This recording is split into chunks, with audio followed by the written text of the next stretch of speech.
السلام عليكم اخوتي وخواتاتي، مبروك عشركم. اولا كي دايرين؟ بخير؟ لاباس عليكم؟ الله الا توحشتكم والله قاسم. المهم هذا هو النهار الاول ديالنا في رمضان بالسلامه. الله يدخلوا علينا وعليكم بالصحه والعافيه ان شاء الله. وباش ما تمنيتو، ما كنتش غنحط فيديو صراحه، ولكن لقيت واحد الموضوع. وقت ما كندخل اليوتيوب طق طق كنبقى ندوز من قناه لقناه، كنلقى بزاف د الناس كيهضروا على عيد الاضحى. المهم الحمد لله بفضل التعليمات السامية لصاحب الجلالة الملك محمد السادس الله ينصرو، غيتلغى فقط ذبح أضحية العيد. ولكن العيد الحمد لله راه الشعائر ديما غتكون، الناس غيمشيو للمسجد غيصليو صلاتها، ماشي مشكل، غير إلغاء فقط الذبيحة. ولكن للأسف كاين شي واحد النوع د البشر كيستغلوا هذا القرار الملكي بشع استغلال. بدليل انا ملي كندوز في القنوات ديال اليوتيوب كاملين بدون استثناء، راكم بحالي تكونوا شفتوا ان ثمن الكبش طاح الدوبل، ما نقولوش طاح، هو رجع للثمن الاصلي ديالو.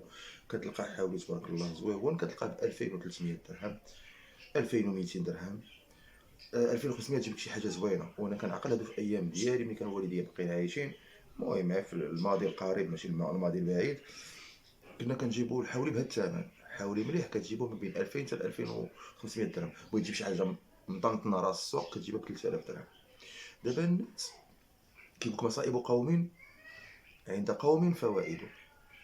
يعني انت خويا ولا انت اختي كتمشي للسوق باش كتشري حاولي وبلا حشمه بلا عرقه، كيسولوهم تيقول لهم هاد الحاولي واش عندكم شي مناسبه؟ كاين الاكثريه ديال المواطنين تيقول لي لا نمشيو خويا نزردو، توحشنا الغلم، غادي نديروها في الفريكو. بحال واحد السيد قال لنا في رمضان غندوزو عوض ما نجيب الدجاج غنذبحو، خدا ب 2500 درهم تبارك الله زوين، قال لي غنديرو في الفريكو نبقى نطيب الغلمي.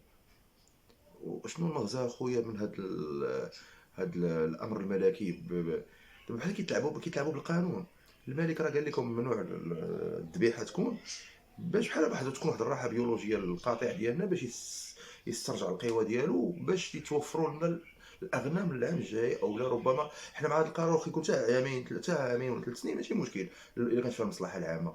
ولكن باش تجي انت وتستغل هذا القرار باش تمشي تزرد، اولا كاين اللي كيتخبى تيوقع عنده عقيقه بالعاني، تيشوف راسو كيصوروه في الفيديو تيخاف على راسو، تيخدم الذكاء اللي عنده عقيقه بصح او اللي عنده مناسبه الله يسهل عليه. ولكن دابا راه الناس دابا كيخافوا على راسهم، الاكثريه كياخذ من هذا كيسولوه الناس علاش شريتي، تيقول ليه عندي العقيقه. ولكن كنديروا بحال ديك لونكيت دونفيرونمون اللي كنا كنديروا فيها بهاد الجدارميه، تمشي تسول عليه واش فعلا عنده عقيقه وتلقى ما عندوش عقيقه. في هذه الحاله خص تكون مخالفه، خص بنادم، خص يكون قانون، خص يكون زجر، خص القانون يلقاو ليها شي تاثير خارجه. ان ماشي ان الملك يعني اللي هو اللي شايف الحاله شنو طاري. حندخلوا الشناقه بزاف للاسف، هما اللي غلاو الاضحيه. واكثريه ديال الفلاحه الكبار ما كيبغيوش يديكلاريو بعدد رؤوس الاغنام اللي كاينه. بحال مثلا كتلقى عنده 700 راس، ملي كيسولوه باش ياخذ داك 500 درهم ديال الدعم تيقول لهم ما عنديش، اولا عندي 10 الحواله اولا 15. ما عرفتش انا العدد اللي كيطلبوا منهم باش كيعطيو الدعم باش يبقى ديما اليجيبل لهذاك الدعم، يكون ديما عنده الدعم ما يتحيدش ليه. ما كيبغيش يديكلاري بعدد رؤوس الاغنام. ملي خرج القرار الملكي ديال سيدنا الله ينصرو، ولا كلشي كيخرج الغنم وكيديكلاري عندي بزاف اللهم هذا منكر وحنا غنضيعوا وحنا كسبتنا. لا خويا ما متسولش علاش ما كديكلاريوش بالعدد اللي كانوا كيحساو كيديروا الاحصاء عدد الاغنام. علاش ما كنتوش كتبغيو ديكلاريو بالعدد الحقيقي اللي عندكم ديال الغنم؟ كنتو كديكلاريو بالعدد الحقيقي ربما ما كانش غادي تلغى، حيت نتوما كتخبيو. يعني كلشي ناض فيه التنشيط. العلف غالي دابا راه نقص الثمن ديالو ومازال غادي يزيد ينقص. الكزاره كنشوف انا استطلاع الراي وكنشوف الناس في القنوات كيهضروا الكزاره كيديروا معاهم استجواب تيقولوا وصل 80 درهم. انا باقي صراحه باقي شخصيا ما سولتش باش نجي من الاخر. يعني كيفاش الملك سيدنا الغى الاضحيه ديال العيد، الاضحيه فقط، اما العيد راه ما عمره ما يتلغى، هذوك راه شعيره من الشعائر ديالنا. ولكن هذا الشيء راه الهدف منه يا خوتي المغاربه باش الغنم ترتاح، باش الاعداد ديالها تضاعف حتى يتسنى لنا باش العام الجاي ان شاء الله نتمكنوا نشريوها بثمن مناسب. اي ولكن نتوما كتشريو دابا ديروا القوالب مع السلطات، غتمشيو غتذبحوا قبل من العيد شي ما كاين، اولا تشريو وتذبحوا من مور العيد شي ما كاين. راه الهدف هو ان ما يكونش ما تذبحوش الغنم. هذا هو الهدف من هذا الامر الملكي. انا كناشد من السلطات باش يديروا شي حل، يتراقبوا الاسواق. اللي غيبغي يشري تكون له عقيقه، يكون يجيب شي دليل، ما عرفتش كيفاش غيديروا لها، يلقاو لها شي تخريجه. الدوله راه ذكيه، عندها طرق باش عندك اخويا عقيقه شي حاجه عطيني دليل. تكون واحد لونكيت دونفيرونمون ولا في الحومه ملي غيتذبح فيها حاولي يطلقوا على المقدم يسول كيفاش هذا، واش فعلا عنده عقيقه، واش فعلا عنده شي مناسبه، واش فعلا كاين حجاج دخلوا. يعني خاص تكون واحد المراقبه بطريقه اخرى. يعني هادو كيتحايلوا على الدوله، او بحال الناس ما عمرهم كلاو اللحم صاحبي. ما يمكنش تجلوا هاد الجهاله هادي. لو داش ان الحاولي ديال 5000 6000 درهم ولا ديال 2000 درهم ولا 3000 درهم، تنوض انت تمشي تشري.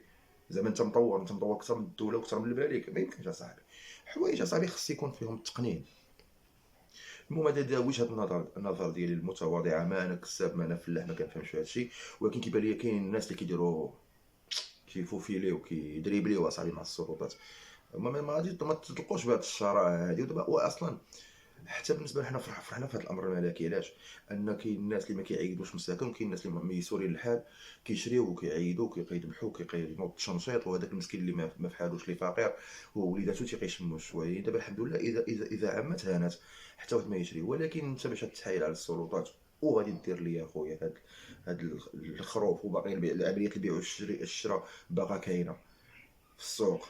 يعني انا بغيت خايبه السوق يتكونطرولا من الاخر. بغيت ان السلطات تراقب السوق. اللي غيشري يكون عنده شي موتيف، موتيف فالاب، يكون عنده دليل بان عنده مناسبه شي حاجه. ما عرفتش انا ما عرفتش كيفاش يديروا السلطات يراقبوا. المهم يتراقب هذا الشيء اخويا. المهم الحمد لله حاجه ربحنا، هو ان الشناقه علقوا من السواق. وهذا ميساج حتى لك السيد عبد الاله مول الحوت اللي في مراكش، حتى هو راه حل المغاربه عينهم على بزاف ديال الحوايج. انا حتى الحوت كيقول لك ان نورمالمون الثمن ديالو 5 دراهم 7 دراهم راه مخير. هو كيعطيك دليل بانه ملي كيتشرى من المرسى كيتشرى مثلا بجوج دراهم ونص. يعني راه حسبي الله ونعم الوكيل. هاد الشناقه هما اللي غلاو لنا الثمن ديال البيض، ديال اللحم، ديال الدجاج، ديال كلشي. هو الملك يعني رمز البلاد والقائد ديالنا الى اخره. يعني هو دار قرار صائب باش هانتوما كتشوفوا بالفضل هذا القرار الملكي. هو الثمن ديال الخروف بدا كيتراجع عند الجزاره.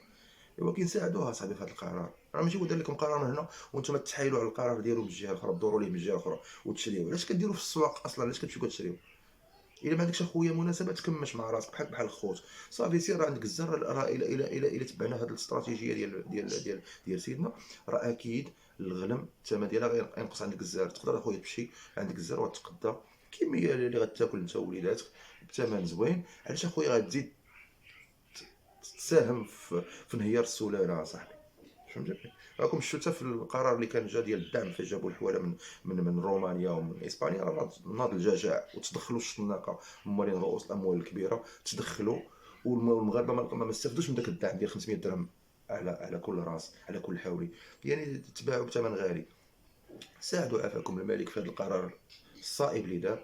راه ان شاء الله الا احترمنا كلنا هذا القرار وما درناش داك الجشع وداك اللهضه بحال ما عمرنا ما كلينا اللحم، راه الثمن غينقص، السلاله غتكاثر. وخليو اللي غيشري الحولي اللي فعلا عنده مناسبه، يا عقيقه يا موسم حج ما عرفتش، المهم مناسبه وصافي. ما تكونش عندك لا مناسبه لا والو تقول يا الفيصله بحال ما سير اخويا. اصبر شويه. راه الثمن عندك الزر راه كينقص ومازال غيزيد ينقص الا ساعدتونا في هذا القرار. اما الا بديتو كتشريو وخصكم مراقبه حتى بالنسبه للقرنه ممنوع يذبحوا الحوليه. حيت الحوليه هي اللي العام اللي فات عطاوها الناس لاطاك. حيت الحولي كان غالي، الحولي بكرونو سايكرونو. يعني كان غالي ثمن خيالي. المغاربه مساكن على حسب القدره الطبقه الهشه، عندنا المهم الهشاشه، كلشي شرا الحوليه وبالتالي ولا نقص في السلاله. الله يجازيكم بخير. ساعدوا هذا القرار الملكي بشويه ديال الحكمه والتبصر ديالكم. ساعدوا اليد في اليد ان شاء الله باش الغنم توجد لنا العام الجاي ان شاء الله. باش ما كاينش انك ما غاتاكلش الغلمي ولا البقري. راه بالعكس الاسمنه غادي وكتنقص الحمد لله. صبروا صاحبي، صبروا وساعدوا الملك في التوجهات الساميه ديالو. راه الامور غادي تقاد. تهلاو ليا براسكم وتحياتي ومبروك عواشركم. السلام عليكم.